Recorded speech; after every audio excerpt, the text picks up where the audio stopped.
All right, so morning everyone. Today it's 11:40 on May 29th. This is a special meeting of the members of the State Liquor Authority. Present today here in Albany is Chairman Bradley. By phone we have Commissioner Fan, Commissioner Ford. Can we get a shout out from both of you? Hi. Commissioner Ford? Present. Okay. And staff attending is counsel to the authority, Meyerhoff, who is joining us by phone, and myself, Secretary to the Authority, Donahue, here in Albany. Today we have 4 items on the calendars. They're all requests from Council's office for emergency summary orders of suspension. We'll start off with the first one, which is 696C, regarding Don Q, Inc. It's Gary here. I'm actually going to do both of these together since we presented them as one memo. All right, let me just put the other one on the item then, or on the record. The other item is 696D, which is Makers Bar and Grill Inc. Go ahead. Okay. Good morning, everyone. My office is bringing you these 2 cases together because they are both owned by a licensed principal named William R. Alba, both in Queens and both using the same method of operation and in many ways the same violations of the governor's executive order. So we have Don Q in Kew Gardens, and we have Makers Bar and Grill in Astoria. They both do business using the word hangar. One is the Hangar Bar and Grill. The other is the Hangar Astoria Bar and Grill. I believe there may be a misspelling of the names in the memo, so please rely on the spelling of the names in the agenda sheet.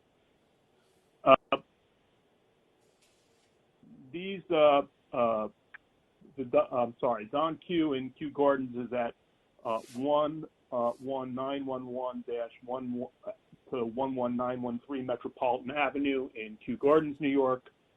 The Makers is at 28-43 Steinway Street in Astoria, New York. Both of these locations have been selling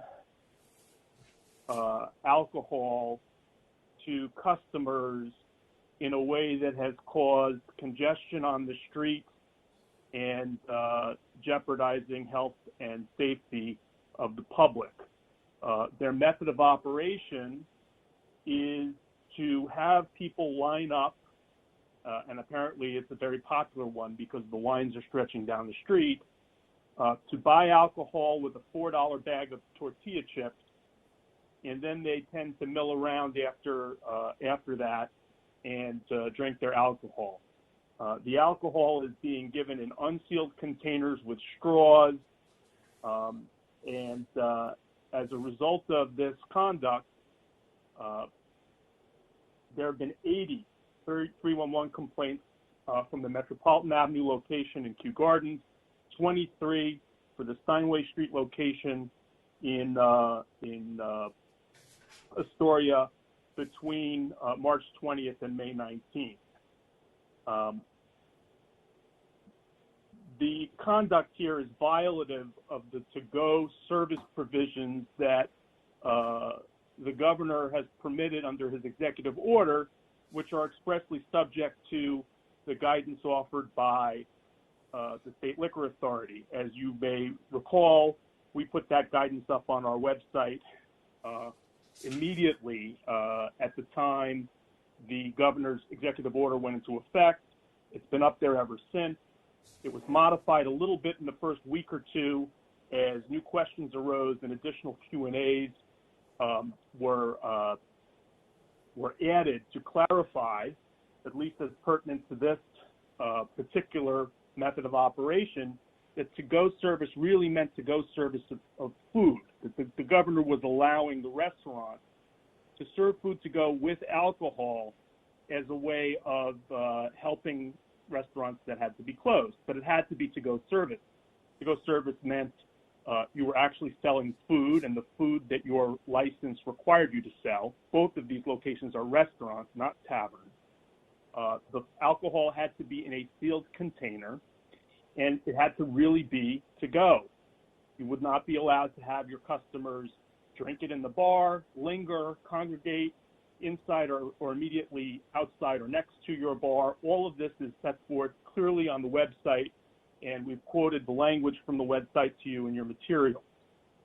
The incidents in these two locations have continued, notwithstanding multiple warnings about the violation.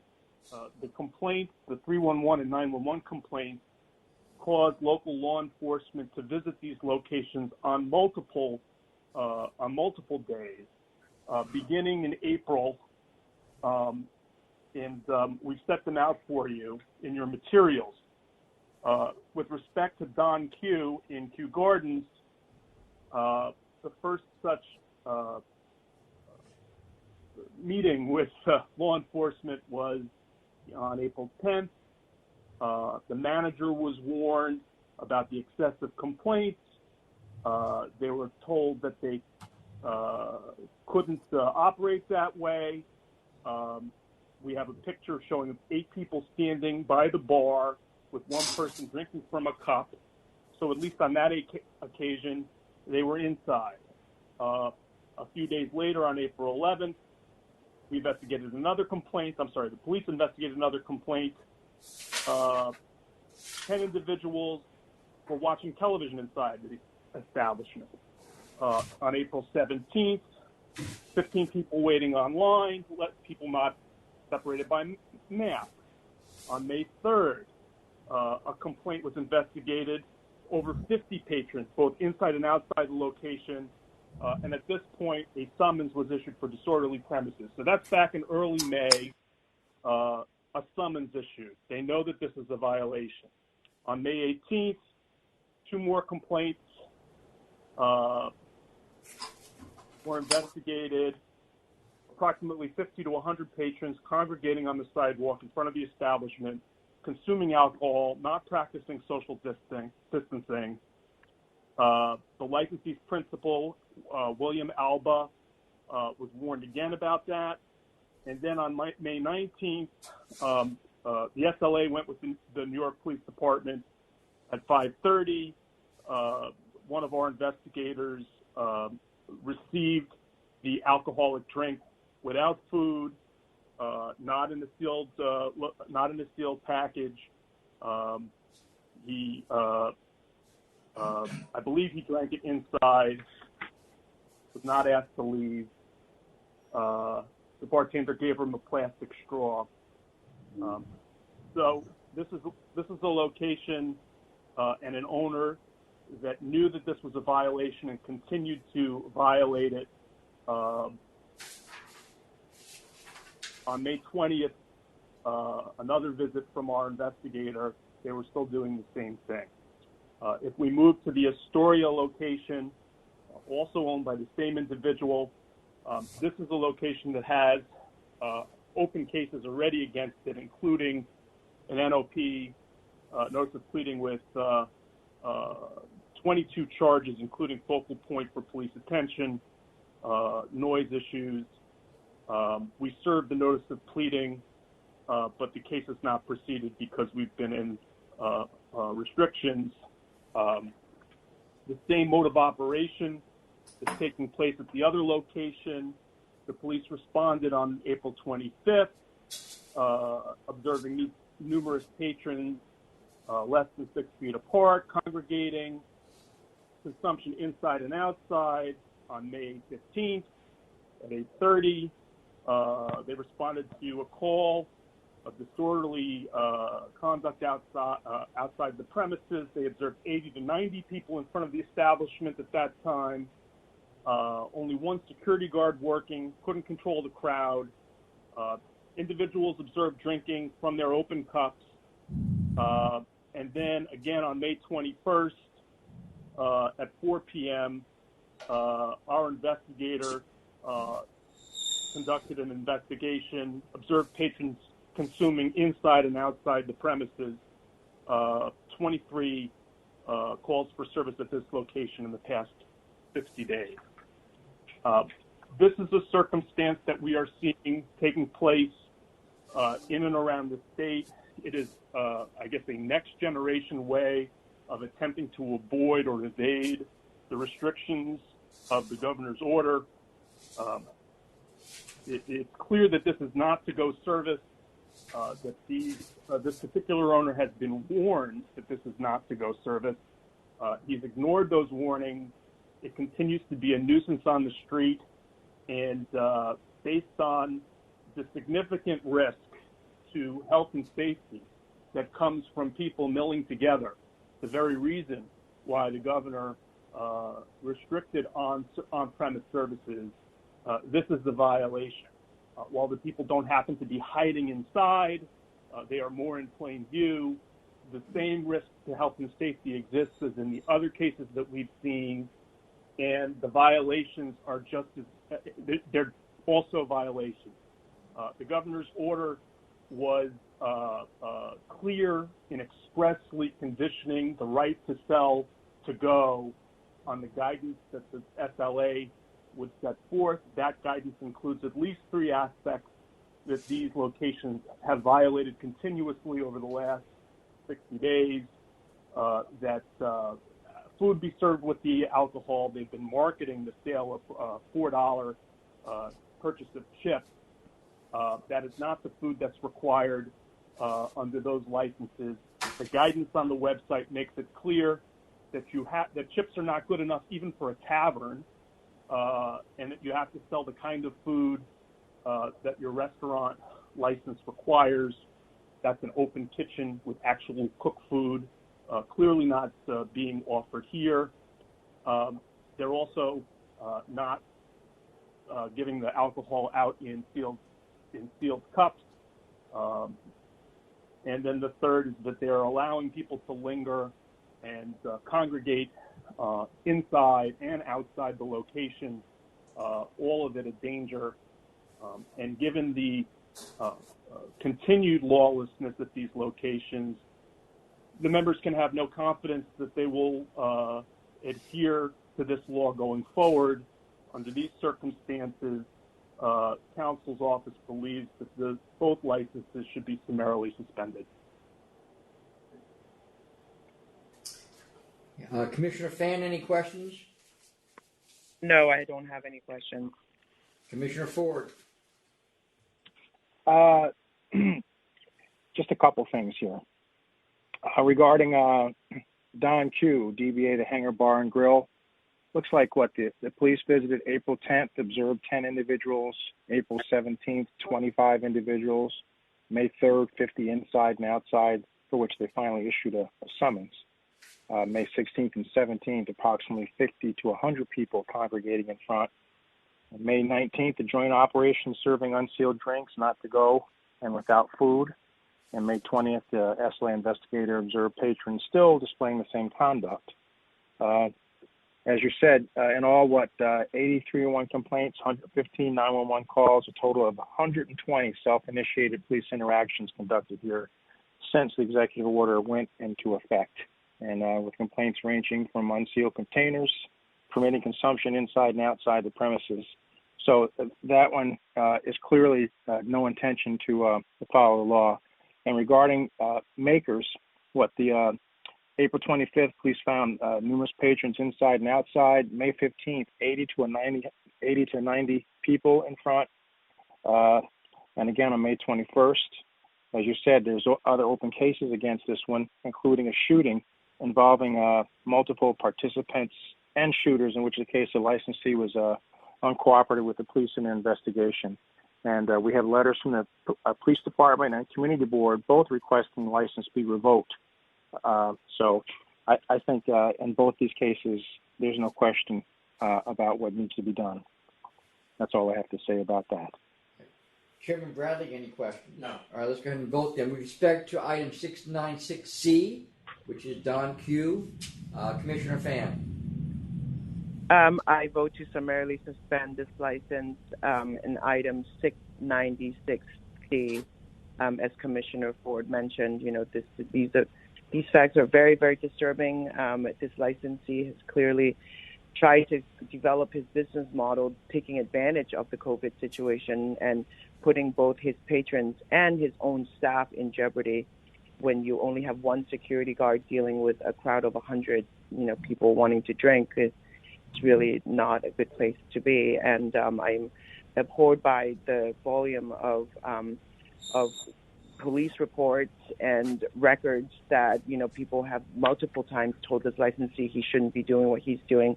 This is a clear case of waste of police resource and a big pushback on what the authority has already done by issuing a disorderly summons in early May. And so because of their imminent threat to public safety, health, and welfare, I vote to summarily suspend this license. Commissioner Ford. Oh, should I vote on the concur other? with every, Oh, sorry. I'm sorry, Commissioner Ford? I concur with everything just stated by Commissioner Fan, and I vote to summarily suspend as well.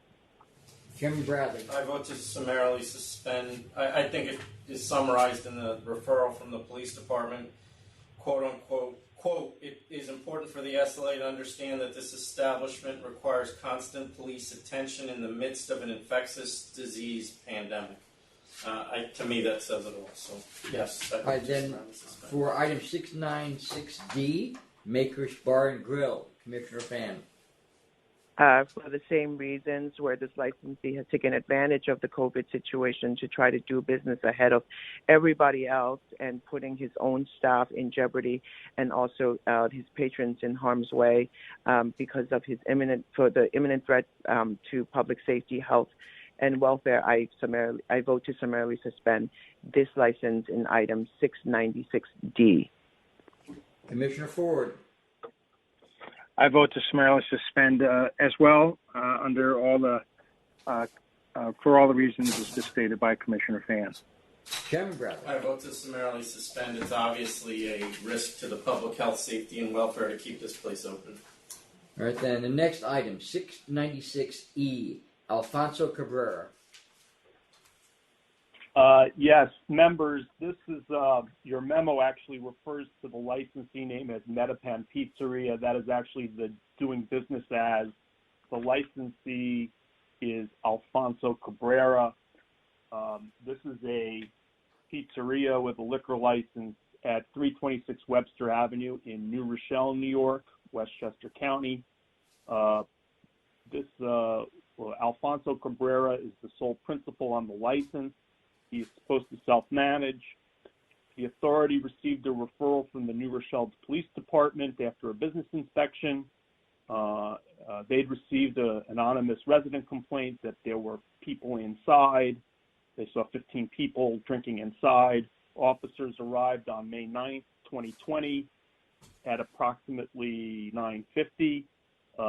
They watched 6 people walk out through the front door and down the street, then another person walk out through the front door. When the police all tried to enter, the door was locked, the front area was dark. They ultimately went around back and heard music. They kept knocking, and finally someone let them in. The officers walked through the dark front room and into a back room where they saw a pool table, 10 people sitting down drinking Modelo beer out of cans. There was someone cooking in the kitchen. As they looked around through the premises for more patrons, they found a few bags of Ziploc bags with white powder in them, white powdery substance. They also saw burning marijuana cigarettes and a plastic jar containing marijuana. While they were there, a Brain Cabrera, who identified himself as the acting manager and the son of the licensed principal, came in, identified himself. He advised the police that his father has been stuck in El Salvador due to travel restrictions related to the pandemic. The officers said, it's unlawful to serve alcohol on the premises and to have this crowd here. And he responded by saying he was aware that it was unlawful. His excuse was that he directed the staff to close at 8 p.m. The officers didn't arrest anyone or issue summonses at that time. When we asked that, we've been in touch with the police department, and their view was that issuing a summons and giving them a $500 fine was not the way to address this problem, so they referred the matter to us. Once we received it, we decided to go in a joint operation with the New Rochelle Police Department. We got there on Friday, May 22nd, to see what was going on. Upon entering, they saw two people sitting at the bar consuming beer, and two people at a table. They went into the rear room. There were four more people in there consuming beer. There were four employees inside as well, as at least 12 people inside. Our investigator observed a bottle of tequila and a bottle of vodka in the main bar area, and a bar receipt showing 2 shots had been sold. This is a wine and beer license. They had no authority to sell alcohol here. Brain showed up. He admitted, actually he was there. He was in the basement this time. He appeared nervous, said he was in big trouble. A pretty apt admission. His excuse was that if he didn't stop selling to his most loyal patrons who wanted to come in and drink, he would lose their business. That was his excuse. The police officers went into the basement, smelled the strong smell of marijuana and incense. He was warned again. On Monday, May 26th, New Rochelle police detective went inside and observed 3 patrons again, one of whom had been there on a prior occasion drinking beer in the main room. This is a circumstance where this location can't be trusted to follow the law. The NOP that we've already served in this case has a lot of additional violations in addition to the obvious violation of the governor's executive order, even after being warned and after the manager acknowledged that what he was doing was illegal. That includes extending the premises, unauthorized bar, selling liquor without a liquor license, extension of the premises, or did I say that already? Multiple additional charges. Given the drug activity, which we don't have proof of, we understand that they only test the drugs if they make an arrest, and the police did not make arrests. Just a kind of an aggravating factor of showing the lawlessness that is likely going on in this location. Like other cases we've seen before, the fact that this individual manager is the son of the licensee owner really doesn't matter. Either he told his father what was going on, or his father is absent and unable to control the location in a way that would ensure that public health and safety is protected through following the executive order 202.3. For all these reasons, we believe that this is a location that needs a summary suspension as well. All right, then. Commissioner Fenn, any questions? No, I do not have any questions. Commissioner Ford, any questions? No questions. Chairman Bradley? No question. I will move on to the vote then. Commissioner Fenn? The fact pattern here, it's very disturbing. This licensee clearly taking advantage of his father's absence and, starting to do whatever he wants. It's very unfortunate that due to this, the attention he's earned during this pandemic, now he's shed light on, multiple other violations that was probably ongoing before, like, selling liquor when he only has a restaurant license. And due to the imminent threat to public health, welfare, and safety, I vote to summarily suspend this license. Commissioner Ford. On May 9th, when the officers went there and saw people walk out and they tried to look in and the door was locked, it was dark, they went around the back, heard music, came back around the front, someone let them in, then they had to walk through a dark room, which I consider that kind of dangerous for them in and of itself to me. And in the back room, which is supposed to be a small dining room, they're operating a pool hall with people congregating and drinking. Not to mention, as Commissioner Fan, finding what looks to be cocaine and marijuana and other paraphernalia associated with that. On May 22nd, a joint operation, at least 12 people found inside. So they hadn't learned anything from the officers being there on May 22nd.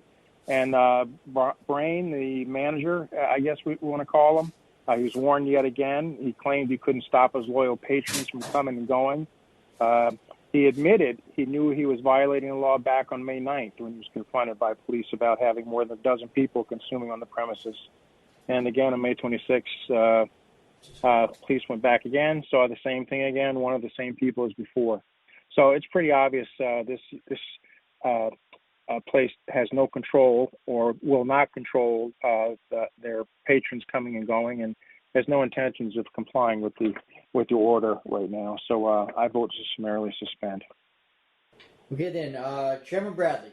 I vote to summarily suspend. They've this place would have been, in my view, summarily suspended with the executive order violations or without, based on the activities in the basement as well as selling all types of liquor and the apparent. I realize there's no proof, but there is clearly the appearance that there is significant drug activity going on there. So I vote to summarily suspend. All right, then, the next item I have is 696F, Hudson River Brewing, LLC. Yes, members, this is a farm brewery license in Hudson County, in Hudson, New York, Columbia County, at 99 South 3rd Street, Hudson, New York. As a farm brewery, they are permitted to serve alcohol on the premises under normal circumstances. The 202.3 executive order applies to them as well, and they violated the order. On May 22nd, the SLA Enforcement Bureau, after receiving complaints that there were lots of customers gathering on the premises outside, they arrived, they observed 16 people eating and drinking in front, another 11 standing, I guess, in the parking lot on the other side of the roadway across from the main entrance, kind of tailgating, I guess. And there was a food truck on the premises without any identifying signage where apparently people were going to get food in connection with the drinks they were being served. That's a total of 27 people congregating and drinking on or next to the licensed premises. The investigators entered the building. They saw an open bar. The seating area was closed off, but they were getting alcoholic beverage beer in plastic cups without lids, no food orders, no food at all other than in this truck. After purchasing the drinks, the investigators called the licensed walked a short distance away, called the licensed premises, advised the employees that they're allowing people to congregate and drink, and that's a violation. The employee's response was the police told her that it was okay, as long as it was outside. The investigator then came back and gave that employee a copy of the executive order. So that's what took place on May 22nd. When they went to the Hudson Police Department to tell them what they had found, the police department had a far different story about their communications. As it turns out, on May 18th, after having received complaints from the public about this, about the conduct on the premises, including a complaint from the mayor of Hudson. The chief of the police saw a Facebook photo showing the people sitting outside on picnic tables, consuming alcoholic beverages. He asked the Hudson Code Enforcement head to speak to the licensee about noncompliance. He did so on May 18th. The sole principal of this licensee is William Thibault, Thibeault. I'm sorry, Ault. So Mr. Haight, who is the Hudson Code Enforcement head, spoke to an employee of the licensee that the conduct is not in compliance with the executive order. He told Chief Moore that in addition to a verbal warning, he would be sending the license a written warning. And then the following day, Chief Moore himself spoke to Mr. Thibault, the licensee's principal, directly, sent him the Facebook photo, told him he was warned. So that happened, more than a week before this event that the SLA investigators discovered took place. So this is a location that, similar to the first one we were talking about, is evading the executive order by thinking it's just okay for everybody to be outside on the premises. Although this is the premises of this location, although outside. There's no excuse for the violation. The location was continuing to serve in this way and allowing dozens of people to congregate, even after a direct warning from the chief of police to the licensee. If that's not enough to stop this activity from taking place, we don't really know what would be.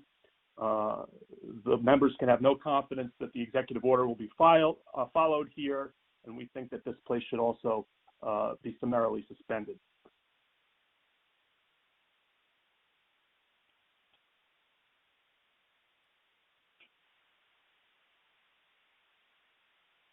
Hello?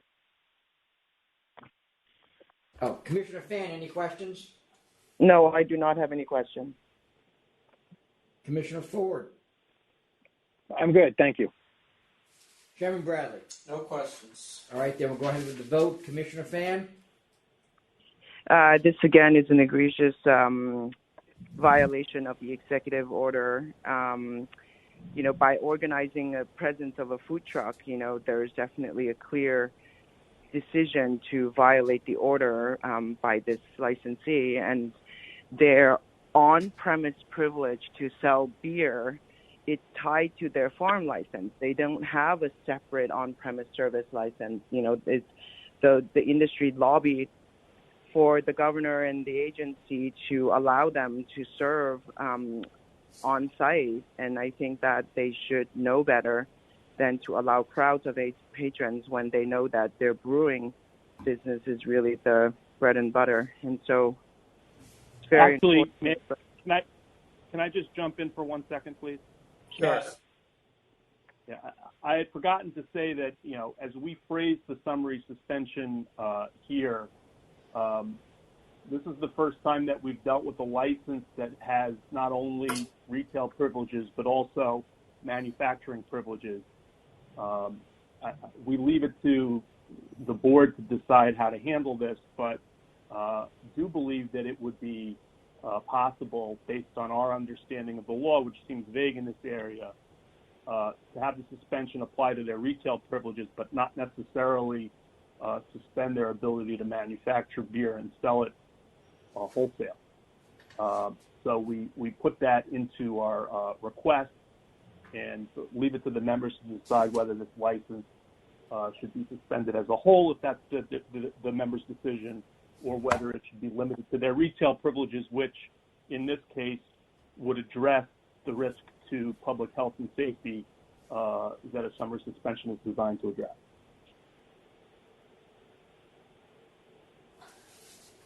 All right, with that, Commissioner Fan?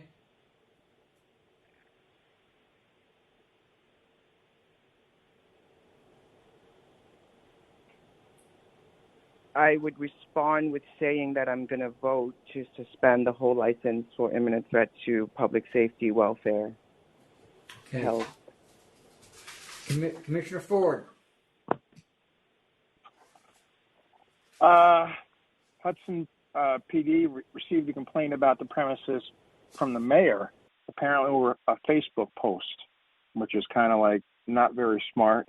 Or does it show a complete lack of understanding of what the rules were right now? The code enforcement officer spoke to the licensee on May 18th. On May 29th, the police chief himself spoke to the license. I'm not sure. I might have my dates mixed up, but nonetheless, he did. And then an unlicensed food truck, as far as you know, outside, total of 27 people eating and drinking in front of the premises. The 11 people tailgating across the street, council, was that on their licensed premises? Or do we not know that? It's not entirely clear because the way in which foreign brewery licenses are issued, we don't necessarily get a diagram of the outlying area, so we're not sure. Although it certainly violates the language and spirit of the Q&A response about allowing people you are serving to congregate on or near the licensed premises. For example, in the case we dealt with earlier today, the people were congregating on the sidewalk right outside. So we would consider it the same thing. Yep. All right. I'm going to vote to summarily suspend the entire license for now as well. All right, Chairman Bradley. What did Commissioner Ford? What did you end up You doing? get the whole license. Yeah, I'm going to vote to summarily suspend. I would just do the retail. You know what? I'm going to do the whole license as well. I don't have any faith that even if we did just the retail privileges, that they would abide by that suspension based on their previous behavior. So I'm agreeing with the other two commissioners that we suspend the whole license. All right, with that then, Chairman Bradley, I don't have any other items. Do you have anything else you want to mention? No. All right, with that then, we are adjourned. Thank you all. Thank you. Thank you.